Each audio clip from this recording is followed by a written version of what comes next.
사랑하는 여러분, 오늘 우리가 함께 나눌 이야기는 유업에 관한 것입니다. 보통 유산이라고 하면 부모님이 자녀에게 남겨주는 재산이나 가치를 떠올리게 됩니다. 우리 한국 사람들에게는 자녀를 위해 평생을 헌신하고 무언가라도 더 남겨주려는 부모님의 깊은 정이 익숙한 개념이지요. 하지만 오늘 우리가 이야기할 유업은 그보다 훨씬 더 크고 영원한 것, 바로 하나님께서 우리에게 약속하신 영적인 유업입니다. 본격적인 이야기에 앞서 이 희망의 메시지가 더 많은 영혼에게 닿을 수 있도록 여러분의 작은 도움이 필요합니다. 이 말씀을 나누고 싶은 분이 있다면 공유해 주십시오. 주님의 말씀을 전하는 모든 손길 위에 그분의 은혜가 함께하시길 기도합니다. 또한 영혼을 살리는 메시지를 계속 듣기 원하신다면 구독을 통해 저희와 동행해 주시길 바랍니다.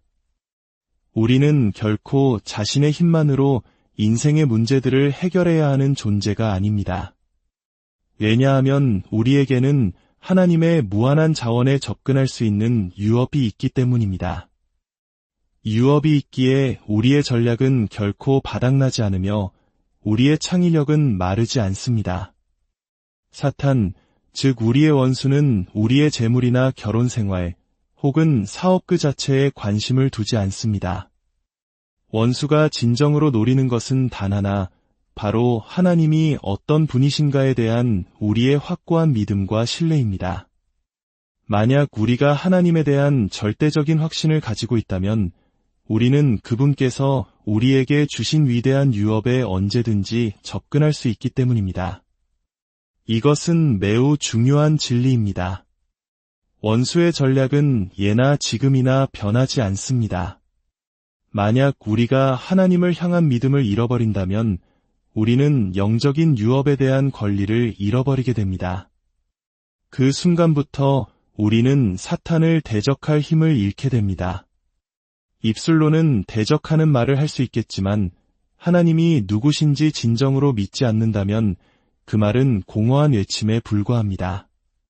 사탄은 두려워하기는커녕 오히려 우리의 삶 속에 더 깊이 파고들어 편안하게 자리를 잡을 것입니다. 하지만 우리가 권능의 유업을 상속받았다는 사실을 깨달을 때 모든 것이 달라집니다. 우리가 사탄을 대적하라, 그리하면 너희를 피하리라는 말씀을 선포할 때 그것은 단순한 말이 아닙니다. 그것은 예수 그리스도의 이름으로 명하노니 내 삶과 내 가정에서 당장 떠나가라 는 강력한 명령이 됩니다. 이것은 나의 힘에서 나오는 것이 아닙니다. 세상 그 어떤 이름보다 높고 위대하신 이름, 예수 그리스도의 권세에 의지한 선포입니다. 그렇습니다. 우리에게는 유업이 있습니다. 하나님 안에 있는 유업, 예수 그리스도를 통해 주어진 유업입니다. 세상이 우리의 직업을 빼앗아갈 수는 있어도 우리의 생명 자체를 빼앗을 수는 없습니다. 우리의 삶과 호흡과 존재 자체가 하나님 안에 있기 때문입니다. 우리에게는 하나님으로부터 온 유업이 있습니다. 저는 결코 혼자가 아닙니다.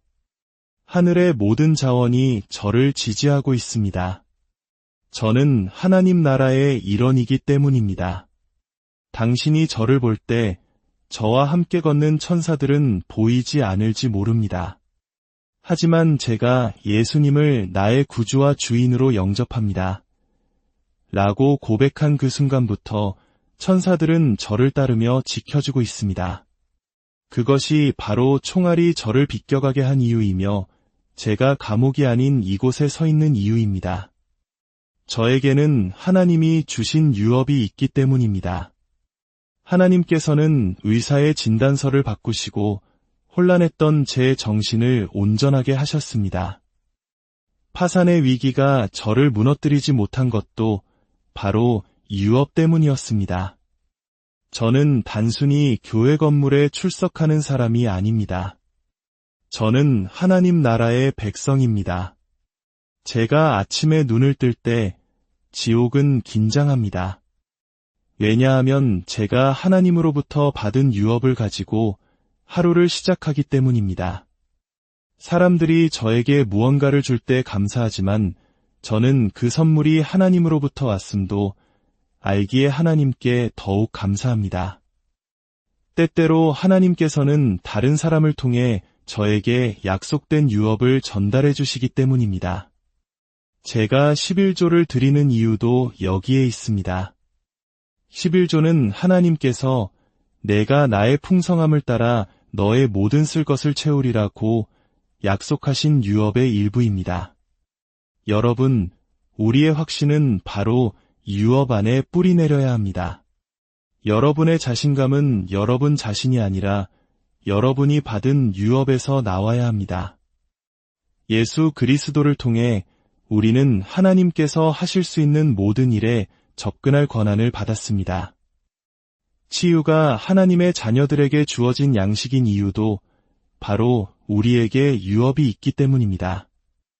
우리는 우리가 받은 것이 무엇인지 진정으로 믿어야 합니다. 원수는 바로 이 확신을 공격합니다. 여러분 자신에 대한 확신이 아니라 하나님이 누구신지에 대한 확신을 말입니다. 제가 이 자리에 서서 말씀을 전하는 것은 제 자신을 믿기 때문이 아닙니다. 만약 제 자신감에 의지했다면 우리는 이미 오래전에 흩어졌을 것입니다. 하지만 저는 제가 길을 비키기만 하면 하나님께서 언제나 그분의 방법으로 나타나실 것을 알기에 이 자리에 섭니다. 저는 제 힘으로 하지 않습니다. 저에게는 유업이 있습니다. 그러니 저를 질투하지 마십시오. 당신에게도 당신의 유업이 있습니다. 저를 미워할 필요가 없습니다. 당신만의 위대한 유업을 찾으십시오. 당신의 유업은 어떤 모습입니까? 당신은 이 땅에서 어떤 존재가 되기로 부름받았습니까? 하나님께서 당신에게 무엇을 하라고 부르셨습니까? 당신은 유업을 받은 사람답게 당당히 걸어야 합니다. 원수가 당신에게서 무엇을 빼앗으려 했는지 저는 모릅니다.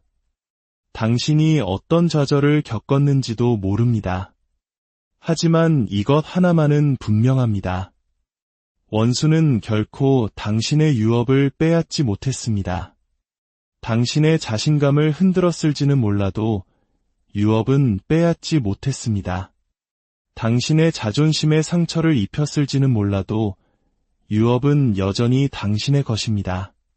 당신의 시간을 낭비하게 했을지는 몰라도 당신의 유업은 안전합니다. 그러니 이 세상을 떠나기 전에 하나님께서 당신의 이름으로 남겨두신 모든 것을 남김없이 사용하십시오. 하나님께서 주신 모든 것을 이 세상에 쏟아부으십시오. 당신의 유업을 낭비하지 마십시오. 지옥 같은 고통을 겪으면서 왜 이 땅에 천국을 풀어놓지 않겠습니까? 당신이 방에 들어설 때 다른 왕국들이 무너져야 하는 이유가 바로 여기에 있습니다. 당신에게는 유업이 있기 때문입니다. 나를 대적하여 만들어진 어떤 무기도 쓸모가 없을 것이니 이것이 바로 주님의 종들의 유업이라 당신은 결코 창의력이나 힘, 지혜가 부족하지 않을 것입니다. 나이가 들어 힘의 형태는 변할지라도 그것은 단지 다른 버전의 힘으로 바뀔 뿐입니다. 왜냐하면 당신의 삶의 모든 계절마다 당신을 위한 유업이 예비되어 있기 때문입니다. 인생의 모든 순간마다 당신을 위한 유업이 있습니다. 그러므로 당신의 임무는 하나님께 묻는 것입니다. 하나님, 이 시기에는 제가 이 유업을 어떻게 사용해야 합니까? 평강의 유업, 용기의 유업, 절제의 유업. 이 모든 것이 당신에게 값없이 주어졌습니다. 베드로는 자신이 누구인지 그리고 그가 누구이기에 무엇에 접근할 수 있는지에 대한 확신을 가졌습니다. 예수님께서는 그 믿음의 고백 위에 당신의 교회를 세우시겠다고 말씀하셨습니다. 여기서 교회는 벽돌로 지은 건물을 의미하는 것이 아닙니다. 한국의 도시 곳곳에 교회가 있지만 예수님께서 말씀하신 것은 그런 건물이 아닙니다. 그분은 바로 당신 한 사람 한 사람에 대해 말씀하고 계십니다. 당신이 바로 교회입니다. 당신이 하나님이 누구신지 알고 유업을 받은 자처럼 살아갈 때, 당신의 마음이 변화될 때 당신이 바로 교회가 됩니다. 당신은 교회에 온 것이 아닙니다. 당신이 교회를 이곳으로 가져온 것입니다. 당신이 들어오기 전까지 이곳은 그저 건물이었습니다. 하지만 당신이 들어옴으로써 이곳은 교회가 되었습니다. 그리고 예수님께서는 지옥의 권세가 결코 이기지 못하리라고 말씀하셨습니다. 이 말씀은 지옥의 권세가 우리를 이기려고 끊임없이 시도할 것이라는 의미이기도 합니다. 그리고 우리는 그 지옥의 문 앞에 서서 그 시도를 지켜봐야 할 것입니다. 온갖 지옥의 세력이 날뛸 때 우리는 그것이 결코 우리를 이길 수 없다는 확신을 가져야 합니다. 설령 그것이 우리를 덮친다 해도 주님께서 우리에게 뱀과 전갈을 밟으며 원수의 모든 능력을 제어할 권세를 주셨음을 믿어야 합니다. 누군가는 이 최전선에 기꺼이 서야 합니다. 지금 세상에서 벌어지는 일들을 보십시오. 지금은 믿는 척하며 버틸 때가 아닙니다. 확신이 없는 자들은 잠시 물러나 골방에서 기도하며 하나님을 만나야 합니다.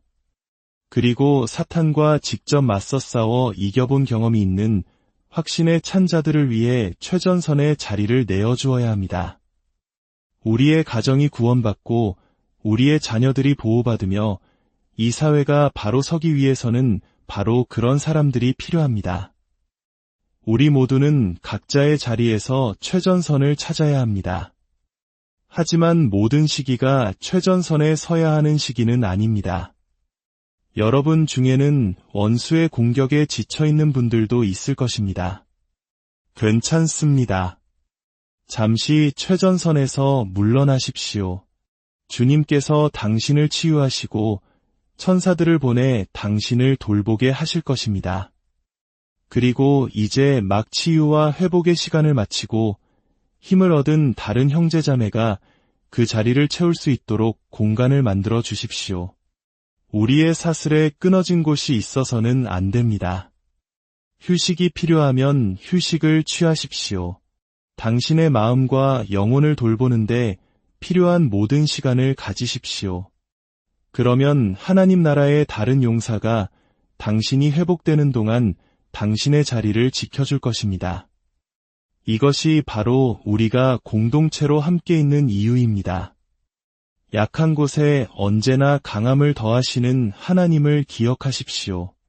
우리는 이 세대를 구원하고 이 중독을 끊고 이 폭력을 멈추기 위해 우리 모두가 필요합니다. 가장 건강하고 가장 강하고 가장 온전한 우리 모두가 필요합니다. 기억하십시오. 지옥의 권세는 최전선에 서 있는 불안정한 영혼을 이길 것입니다. 그러니 스스로를 돌보십시오. 우리가 함께 원수와 싸워 이길 수 있도록 말입니다. 사랑하는 여러분, 여러분에게는 세상 그 어떤 아버지가 남겨준 유산과도 비교할 수 없는 하나님 아버지의 영원한 유업이 있습니다. 당신의 아버지가, 당신의 어머니가 결코 줄 수 없었던 유업입니다. 하나님께서 당신을 위해 예비하신 것은 그 어떤 사람도 빼앗을 수 없습니다. 어떤 과거도 그것을 거부할 수 없으며 지옥의 어떤 악마도 그것을 가져갈 수 없습니다. 당신은 여전히 기름 부음 받은 자입니다. 단지 상처받았을 뿐입니다. 당신은 여전히 기름 부음 받은 자입니다. 단지 거절당했을 뿐입니다. 당신은 여전히 기름 부음 받은 자입니다. 단지 속박에 묶여 있을 뿐입니다. 그러나 주님께서 자유하라 명하실 때 그 무덤에서 일어나십시오. 예수 그리스도의 보혈이 당신의 마음과 생각을 덮고 원수가 당신의 삶에 심어놓은 모든 것을 덮으시길 기도합니다. 부활의 능력이 당신의 삶에 죽어있던 모든 것을 다시 살리시기를 축원합니다. 이 세상의 왕국들은 결국 우리 주와 그리스도의 왕국이 될 것입니다. 그러기 위해 누군가는 기꺼이 최전선에 서야 합니다. 우리가 서로를 붙들어주고 세워주며 함께 이 싸움을 싸워나갈 때 우리는